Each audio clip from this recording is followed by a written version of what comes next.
Okay, here we go. Focus. Speed. I am speed. 1 winner. 42 losers.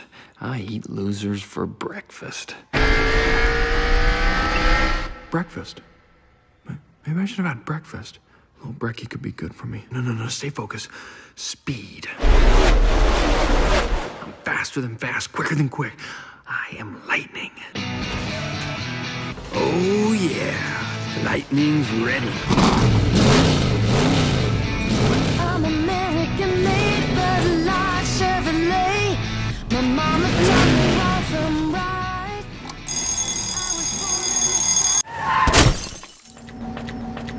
Oh God. Welcome to the transcript.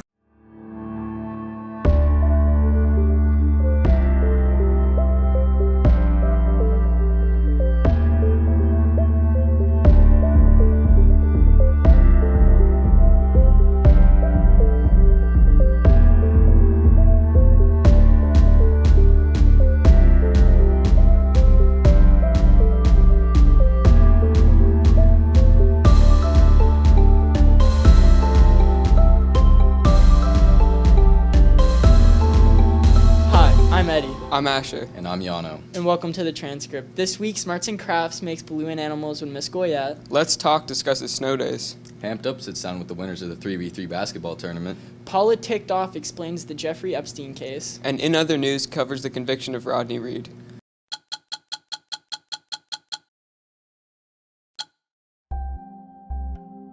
On Wednesday afternoon, a U.S. sailor fatally shot 2 civilian employees at the Pearl Harbor Naval Shipyard before turning the gun on himself, base officials said. A third employee was shot and killed, but as of now is in stable condition.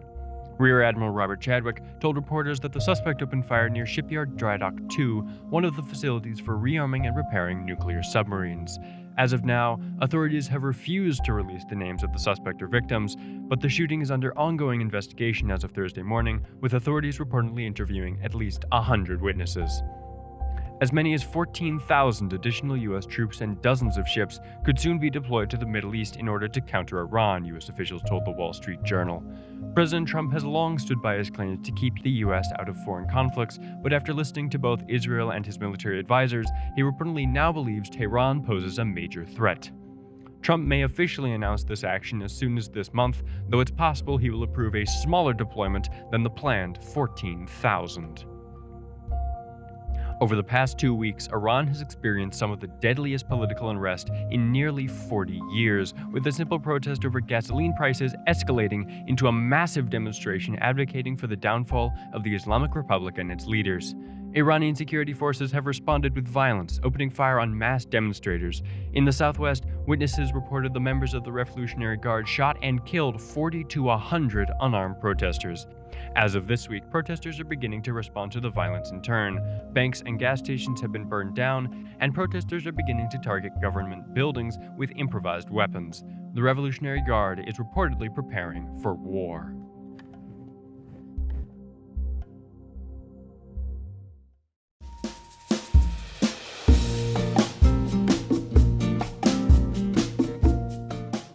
Hi, welcome to Smarts and Crafts. This week, we're sitting down with Mrs. Goyette. And we will be making balloon animals. What do you do at the high school? I'm a school nurse, so I see a lot of kids that aren't feeling very well all day long. Did you always know you wanted to be a nurse? Yep, just not a school nurse. That I've only known for 5 years. I worked in labor and delivery. We had a lady that came in and she gave birth to twins, and then we came in to ask her what she was naming the babies. She said that she was naming them Orange Jello and Yellow Jello. And she named her kids Orange Jello and Yellow Jello. Poor kids. I know. I don't really know what I'm doing here. I was a sheep farmer. That's very cool. Grew up on a sheep farm, yeah. It was a lot of work. So what did you have to do to farm the sheep, I guess? So you would have to get up every morning at like 5 o'clock and go down and feed them no matter if it was super hot or super cold. change their water buckets, and if it was really cold, you had to like chip away the ice. And we used to show them, so then we would get them all like going to the hairdresser, getting all fancied up, and then we would like walk them around on halters and show them.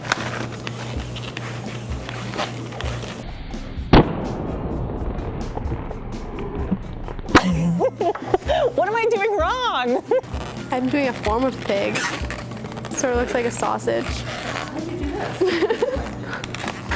So why did you want to make balloon animals? Because I want the balloons to pop. And it would be so funny if they did that. And I always wanted to learn how to do it, but I'm clearly not doing that well.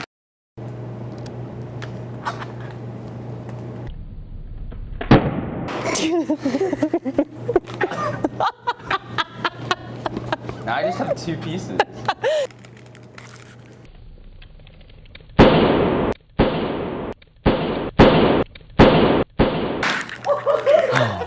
That was so loud. Okay.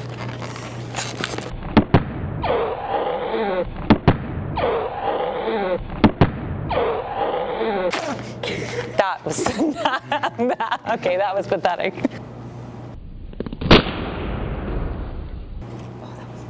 Well, we had like a really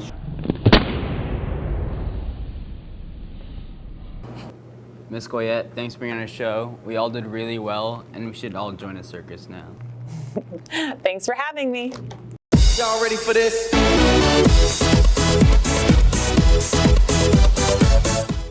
Steph Curry once said, "Basketball isn't just a sport, it is an art, one that must be mastered to succeed." And on November 21st, there were definitely no masters there, but artists were abound at the 3v3 basketball tournament.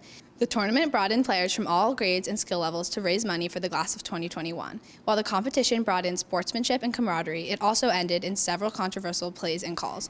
We sat down with the proclaimed winners and the runner-up team to ask them about their experiences with the tournament. Since the day us 3 stepped foot in this high school, we've been preparing mentally and physically for this 3-on-3 tournament. We've been putting in countless hours, day and night at the Y, for approximately 3 years now, getting ready.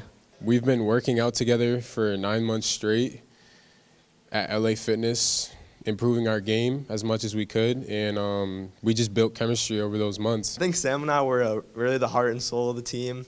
We were like the glue guys, put everything together, like played the defense, got the rebounds, had the good spacing in the corners, and kind of let Ben do his thing, ISO up when he was hot. You know, we came down to the last game.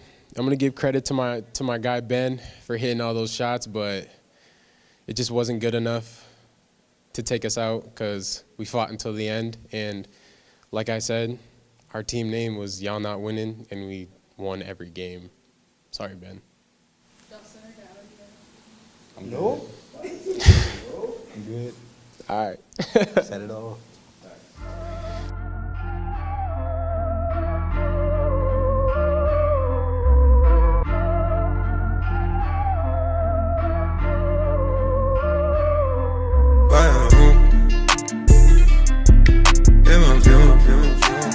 She fill my mind up with ideas. I'm the highest in the room. Hope I make it out of here. She saw my eyes, she know I'm gone. I see some things that you might fear. I'm doing a show, I'll be back soon. That ain't what she wanna hear. Now I got it in my room. Legs wrapped around my beard. Got the fastest car, Zoom. Hope we make it out of here. When I'm with you, I feel alive. You say you love me, don't you lie? Don't cry my heart, don't wanna die. Keep the pistol on my side. Cases fumes. She fill my mind up with ideas. I'm the highest in the room. Hope I make it out of here. We ain't stressing about the loot. My block made a quesadilla. This not the molly, this the boot. Hi, I'm Kobe, and welcome to Let's Talk.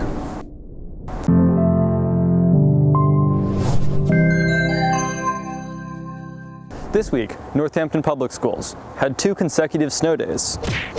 While some simply enjoyed the snow, others questioned the criteria for the days.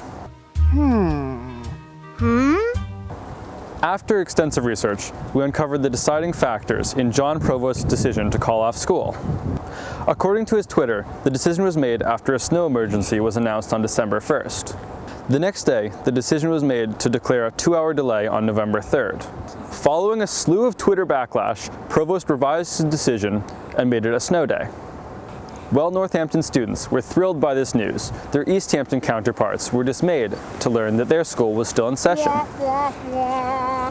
Which begs the question, why did we have a snow day when the weather conditions in both towns were essentially the same? Let us know what you think on @DevilsAdvocateNHS or in the comments section below. Thanks for watching.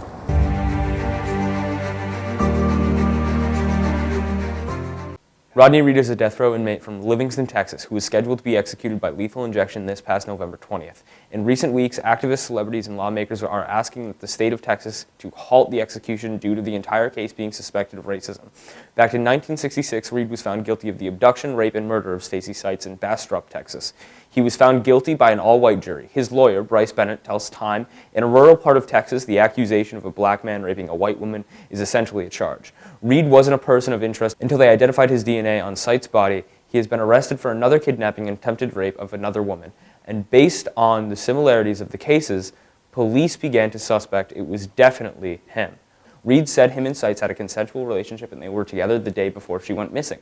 In the trial, they used DNA evidence against him and pushed that her and her fiancé, Jimmy Fennell, were a happy couple excited to become newlyweds. Reed's defense team noted hair on Seitz' body didn't match Reed's and the jury found him guilty. Reed was considered a suspect for 6 other attacks on women, though he wasn't charged in any of these cases but one, which he was later acquitted. Reed's team now says the prosecution's case was flawed. They cite the belt used to strangle Seitz had never been tested for DNA evidence, and repeated requests by the Innocence Project, an organization that works to generate wrongly convicted felons through DNA evidence, were denied by the Texas Court of Criminal Appeals. There's also problems with the timeline of the death that Fennell, while serving time for another crime, admitted to murdering Seitz. A fellow felon who was friends with him, Arthur Snow, a member of the Aryan Brotherhood, said he had to kill my N-word loving fiancé. A former sheriff's deputy who attended Seitz' funeral heard Fennell over the casket say, "Yin, you got what you deserved." And an offer from Bastrop County Police said before her murder, Fennell told her she believed Seitz was having an affair with a black man.